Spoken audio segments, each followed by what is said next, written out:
മക്കളെ, ജെറൂസലേം പ്രയർ ലയനിലേക്ക് വന്നുകൊണ്ടിരിക്കുന്ന വചനത്തിൻ്റെ ശുശ്രൂഷകരായ നിങ്ങളെ ഓരോരുത്തരെയും യേശുവിൻ്റെ ഹൃദയത്തിലേക്ക് സമർപ്പിക്കുകയാണ്.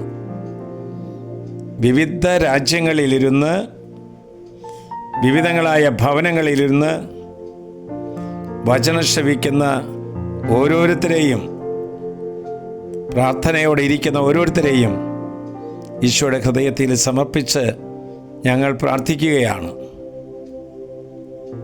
പഠിക്കുന്ന കുട്ടികളെ പഠിക്കുന്ന പഠനഗ്രഹത്തിലും, ചിലർ കാറിലും മേശയ്ക്ക് ചുറ്റുമൊക്കെ ഇരുന്നു കൊണ്ട് ഈ 3 മിനിറ്റ് പ്രാർത്ഥനയ്ക്കായി ഒരുങ്ങി നിൽക്കുന്ന എല്ലാവരുടെയും പ്രാർത്ഥനാ നിയോഗങ്ങൾ ഈശോയുടെ കരങ്ങൾക്ക് സമർപ്പിക്കുകയാണ്.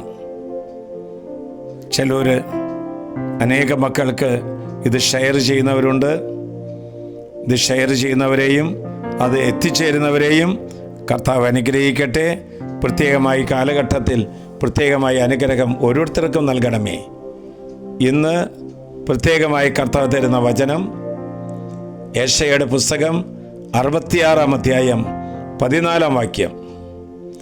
കർത്താവിൻ്റെ കരം അവിടുത്തെ ദാസന്മാരോട് കൂടെയുണ്ട്. പ്രിയപ്പെട്ടവരെ, ആരാണ് കർത്താവിൻ്റെ ദാസൻ? ദൈവാത്മാവിനാൽ നയിക്കപ്പെടുന്നവരെല്ലാം കർത്താവിൻ്റെ ദാസിമാരും ദാസന്മാരുമാണ്. ജീവിതത്തിൽ തോറ്റുകൊടുക്കാൻ തയ്യാറായിട്ടുള്ളവര് കർത്താവിൻ്റെ ദാസന്മാരും ദാസികളുമാണ്. എല്ലാവരോടും എല്ലായ്പ്പോഴും ക്ഷമിക്കാൻ തയ്യാറായിട്ടുള്ളവർ കർത്താവിൻ്റെ ദാസന്മാരും ദാസികളുമാണ്.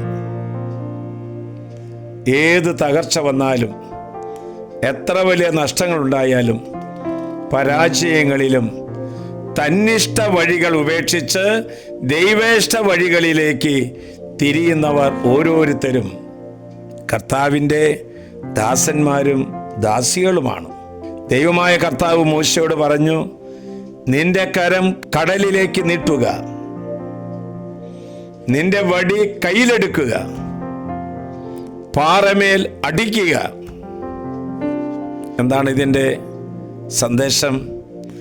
ദൈവം പറയുന്നിടത്ത് കരങ്ങൾ നീട്ടിയാൽ, ദൈവം പറയുന്നതനുസരിച്ച്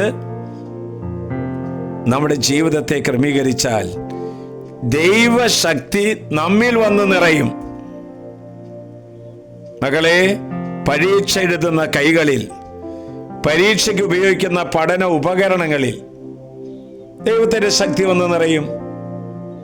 മോശയുടെ കൈ നീട്ടിപ്പിടിച്ചപ്പോൾ ചെങ്കടൽ 2 വിഭജിച്ചു. ദാവീദ് കവണിയിൽ കല്ല് വെച്ച് കരമുയർത്തിയപ്പോൾ ഗോലിയത്ത് തകർക്കപ്പെട്ടു. അതുപോലെ തന്നെ ഏത് ബുദ്ധിമുട്ടുള്ള വിഷയമാണെങ്കിലും, എത്ര പ്രയാസമുള്ള കാര്യമാണെങ്കിലും, ദൈവത്തിന്റെ ദാസനും ദാസ്യമായി തീർന്നാൽ അത്ഭുതങ്ങൾ നിന്നിലൂടെ സംഭവിക്കും. മക്കൾ, എങ്ങനെയാണ് കർത്താവിൻ്റെ ദാസനും ദാസ്യമായി തീരാ? 4 കാര്യങ്ങൾ: നിരന്തരമായ പ്രാർത്ഥന, കൂടെയുള്ള കൂദാശ സ്വീകരണം, വചനശക്തി നീ ഗ്രഹിച്ച് വചനത്തിൽ വളരുക, 4 കരങ്ങളെ മലിനമാകാതെ കാത്തു സൂക്ഷിക്കുക. ദൈവമേ, ഈശോയുടെ കരത്തിലേക്ക് ഇന്ന് ശുശ്രൂഷ സംബന്ധിച്ച ഓരോരുത്തരുടെയും കരങ്ങൾ ഞാൻ ചേർത്ത് വെച്ച് പ്രാർത്ഥിക്കുകയാണ്. ഈശോയുടെ കരത്തിലേക്ക് യേശുവിൻ്റെ ശക്തിയും സ്നേഹവും വിജയവും നിറച്ചു കൊടുത്ത് ജീവിതത്തിൽ എല്ലാവരും വിജയിക്കാനും, ജീവിതത്തിൽ എല്ലാവരുടെ രോഗങ്ങൾ സൗഖ്യപ്പെടാനും ഞങ്ങളിതാ പ്രാർത്ഥിക്കുകയാണ്. കർത്താവിന്റെ വലിയ ശക്തി സർവരിലും സൗഖ്യവും വിടുതലും എല്ലാവരിലും വന്ന് നിറയട്ടെ. ആശ്വാസപ്രദമായ രാത്രി, പ്രതീക്ഷാനിർഭരമായ പ്രഭാതം, സൽപ്രവർത്തികൾ നിറഞ്ഞ ദിവസം നൽകി നമ്മെ ഓരോരുത്തരെയും അനുഗ്രഹിക്കട്ടെ. നമ്മുടെ കർത്താവ് ഈശോ മിശിഹായുടെ കൃപയും പിതാവായ ദൈവത്തിൻ്റെ സ്നേഹവും പരിശുദ്ധാത്മാവിന്റെ സഹവാസവും പരിമളവും നാം എല്ലാവരോടും ഈ കൂട്ടായ്മയോടും കൂടി ഉണ്ടായിരിക്കട്ടെ, ഇപ്പോഴും എപ്പോഴും എന്നേക്കും.